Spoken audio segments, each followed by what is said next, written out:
આજે તો આવી ગયા આપણે સાયકલ લેવા માટે સાયકલના શોરૂમે. હે ગાઈસ, ગુડ મોર્નિંગ, જય દ્વારકાધીશ મિત્રો, welcome back to my new blog.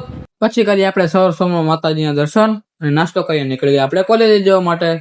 A few moments later. તો મિત્રો પછી પહોંચી ગયા આપણે કોલેજે અને કરી નાખ્યા બધા મિત્રો રાધે રાધે રાધે બટાઈ. નક્કી કરી લે તું, નક્કી કરી લે. રાધે રાધે. પછી આવી ગયા આપણે હર્ષુ શેઠની ઓફિસે નહીં પણ હર્ષુ શેઠ જ નીચે આવી ગયા છે. પછી આપણને આજનો કોન્ટેન્ટ જડ્યો નહોતો તો આવી ગયા આપણે સાયકલના શોરૂમે સાયકલ જોડાવા માટે. એક્ટિંગ જો એક્ટિંગ આ બધાની. પાછો તો હર્ષદ ઓલા શોપકીપર ને કહે કે આ ભાઈના ભત્રીજા માટે સાયકલ લેવાની. બપોર પછી આવી ગયા રમણીકના ઘરે અને બોલાવી દીધી ઘણા દિવસો બાદ ફ્રી ફાયર ની બાકાજી કી.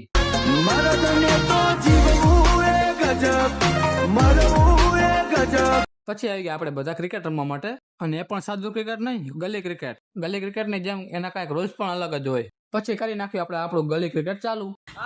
હાલો આ બધા ખાલી હો, નીકળો હાલો. આજે પણ આવી ગયા આપણે માસ્ટરજીની રૂમ બનાવવા માટે.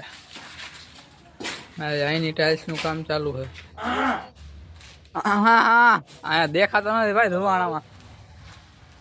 હવે દેખાણ હાર્દિક હવે દેખાણો. હવે આપણે આ રૂમ ને વિઝિટ લઈ.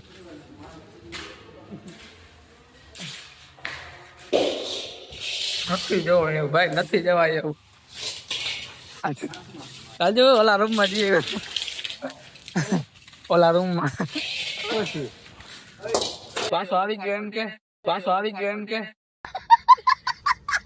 તો ગાઈસ, તમને આજનો વિડિયો સારો લાગે તો લાઈક કરો, ફોલો કરો અને સબસ્ક્રાઇબ કરો. મળીએ કાલે. ત્યાં સુધી રાધે રાધે, જય દ્વારકાધીશ.